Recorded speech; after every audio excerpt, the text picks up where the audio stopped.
주택임대차보호법이 개정됐다고 해가지고 막 기사를 찾아봤어요. 근데 무슨 말인지 하나도 모르겠어요. 그렇죠. 어렵죠. 임대차 3법이 시행된 지 한 달이 지났잖아요. 아직도 좀 관련 기사를 보면서 좀 물어보시는 분들이 많아요. 언론 기사를 봐도 내용이 너무 어렵다. 어떻게 보호받을 수 있는지 알고 싶다. 오늘 좀 쉽게 이렇게 설명을 해주실 수 있나요? 노력해 보겠습니다. 가능한 쉽게. 가능한 쉽게. 네. 그러면은 시작을 해볼게요. 시작하기 전에 마음에 새길 게 두 가지가 있다는데요. 첫 번째로는 집주인 마음대로 세입자한테 불리한 조항을 넣을 수가 없어요. 계약서에든 뭐든 간에. 아, 뭐든 간에. 예. 그러면은 두 번째는 뭐예요? 주택임대차보호법이라는 게 강행 조항이라고 하거든요. 특별한 경우를 제외하면은 임대인이든 임차인이든 따라야 한다. 아, 무조건. 여러분 잘 머릿속에 새기고 들어주세요. 들어주세요. 사연을 우선 듣고 시작을 해볼까요? 서울에 있는 전세 3억짜리 아파트에 거주하고 있는 직장인입니다. 올해 12월 계약이 만료될 예정인데요. 저는 계약을 연장하려고 합니다. 그런데 집주인이 주택임대차보호법 시행 전에 전세금을 10% 이상 올려달라고 요구했습니다. 일단 요구를 받아들였어요. 그런데 얼마 후 주택임대차보호법 시행이 되었고 전월세 상한제에 따라 집주인이 전세금을 5%까지밖에 올리지 못한다는 사실을 알게 되었습니다. 저는 전세금을 5%만 올리고 계약을 연장하고 싶습니다. 집주인은 10%를 올리지 않으면 자기가 들어가 살겠다고 하는데 어떻게 해야 되나요? 언론에서 임대차 3법인에서 말 많이 들으셨죠. 이제 거기 중에 이제 두 가지가 포함되어 있어요. 이제 계약갱신 청구권, 전월세 상한제가 그 두 가지인데 무엇인지에 대해서 일단 설명을 좀 해야 될 것 같아요. 계약갱신 청구권이라는 건 계약을 갱신할 수 있는 거를 내가 청구할 수 있는 권리라는 뜻이거든요. 전월세 계약 연장을 할 수 있다는 거예요. 갱신을 할 때 2년 더. 보통 전월세 계약은 우리가 2년 단위로 맺잖아요. 그래서 2년 플러스 2년이라고 하는 거예요. 2+2. 2 플러스 2.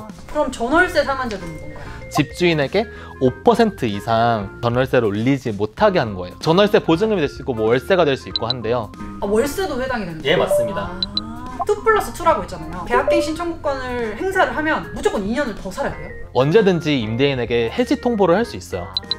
하지만 이 집에서 나가겠다는 말을 나가는 날로부터 3개월 전에 말을 해야 되고 3개월에 해당하는 그 임대료를 지불을 해줘야 돼요. 그러면 여기서 A씨가 계약갱신 청구권을 행사를 해요. 그럼 이 집주인은 무조건 5%까지 올릴 수 있는 거예요? 그렇진 않아요. 왜냐면은 임대료 인상을 증명하는 책임은 이제 집주인에게 있기 때문인데요.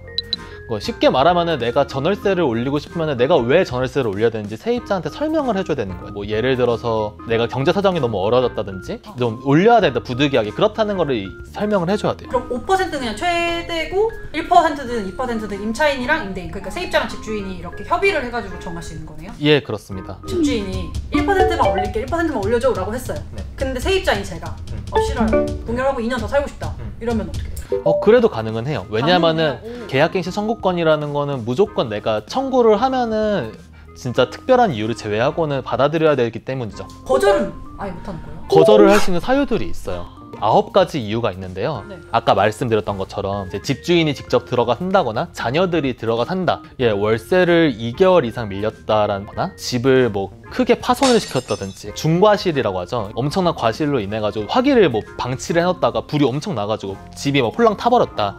이제 그러면은 거절을 할 수 있겠죠. 근데 대부분 그냥 평범하게 이렇게 지내는 세입자들 2년 깨끗이 다 살잖아요, 보통. 그렇죠. 깨끗하게 살죠. 못 박는 것도 되게 어려워하니까 다들.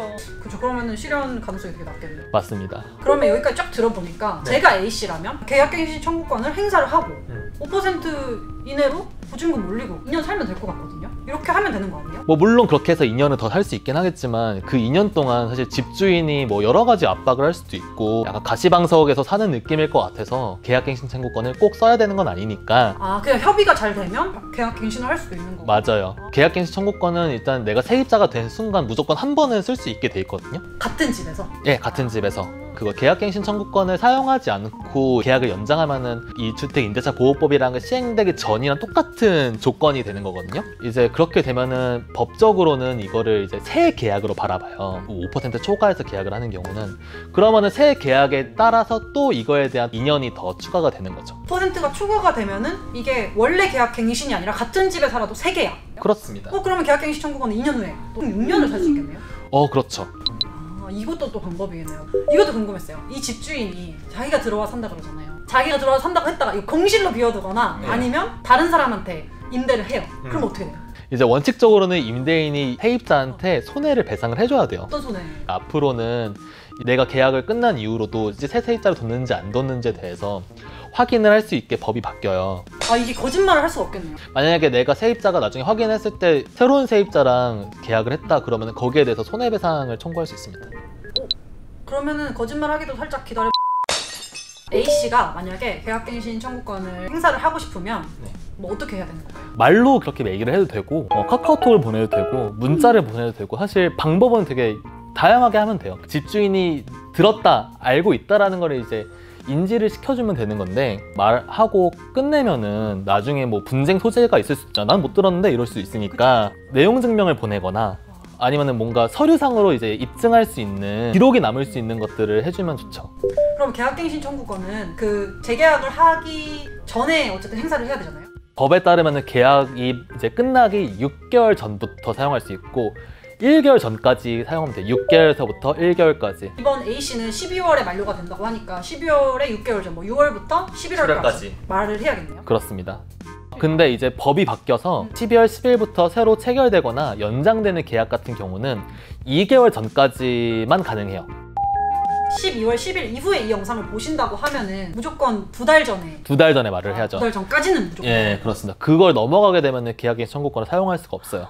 다음 사연으로 넘어가도 될 것 같아요. 막 사회생활을 시작한 20대 직장인입니다. 최근 빌려 전셋집을 알아보러 다니다가 마음에 드는 매물을 발견했어요. 집주인이 2년 뒤에 계약갱신 청구권을 행사하지 않는다는 조건에 응해야만 계약을 해주겠다고 하더라고요. 전세 매물이 워낙 없어서 서명을 했는데요. 이럴 경우 저는 2년 후에 계약갱신 청구권을 행사할 수 없나요?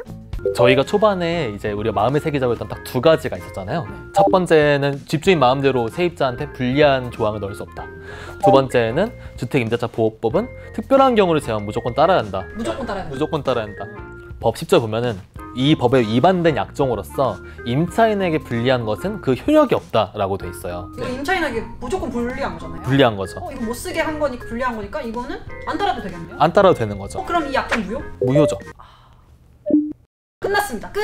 그러면 이게 약정이 효력이 없다라고 해도 2년 후에 저희 집주인님 계약갱신 청구권 지금 쓸게요. 안 쓰기로 했잖아. 효력이 없대요. 써도 될 것 같아요. 라고 했을 때 집주인이 약간 화가 나겠죠. 그렇죠. 그럼 어떻게 해요? 분쟁이 생기면 어떻게 돼요? 그래서 정부가 마련한 게 주택임대차 분쟁조정위원회라는 거를 신설을 이 있어요. 이게 신설한 게 아니고 있어요. 그게 있어. 아니, 있었는데 있었다. 있었다. 집주인과 세입자 간의 분쟁을 조정해주는 위원회로 생각하시면 돼요. 주택임대차 분쟁조정위원회 운영 현황을 화면에 띄워드릴게요. 전화하면 되겠죠? 전화하면 되죠. 꼭 전화를 아니더라도 인터넷에서 신청해도 가능해요. 공인인증서 있어야겠죠? 조정 절차 같은 건 얼마나 걸려요? 절차는 통상 한 60일 정도 걸린다고 해요. 최대 90일까지라고 하게. 근데 집주인이 나 조정을 안 할 건데 나는 안 할 거야 라고 이제 거절을 하면은 조정이 성립이 되지가 않아요. 민사소송으로 이어질 수밖에 없어요. 그런데 이 경우에도 사실 세입자가 유리할 수밖에 없는 게 이 법 강행 규정이니까 법원에서 이 사안을 다퉈도 세입자가 승소할 가능성이 되게 높죠. 협의를 해서 잘 분쟁까지 안 가게, 그렇죠. 뭐 소송까지 안 가게 하는 게 제일 중요한데 그렇죠. 그 집주인이 만약에 안 된다고 계속 억지를 쓴다. 그러면 분쟁조정위원회 신청을 하고 그것도 안 된다 그러면 소송을 가서 이기는 방법이 있을 수 있겠네요. 이 주택임대차보호법이 시행되고 나서 사실 여러 언론 기사가 나오고 특히 뭐 집주인들은 사실 되게 이 법이 되게 잘못됐다라는 이야기들 많이 하잖아요. 세입자에 대해서 되게 권리를 강화하는 법안이긴 한데 그렇다고 아예 집주인의 권리를 아예 박탈하고 이런 법안은 또 보긴 어렵죠. 예, 어쨌든 법에서 얘기하는 거는 협의를 통해서 스무스하게 해결하라는 거니까 거절할 수 있는 거예요. 충분히. 두 사연 말고도 되게 수많은 케이스들이 있을 것 같아요. 맞아요. 그래서 저희가 개정주택임대차보호법 해설집을 또 이렇게 링크를 걸어드릴게요. 확인하셔서 임차인의 권리를, 세입자의 권리를 지키셨으면 좋겠어요. 혹시 주택임대차보호법 관련해서 궁금한 점이 있으시다면 댓글로 남겨주세요. 댓글로 남겨주세요. 안녕.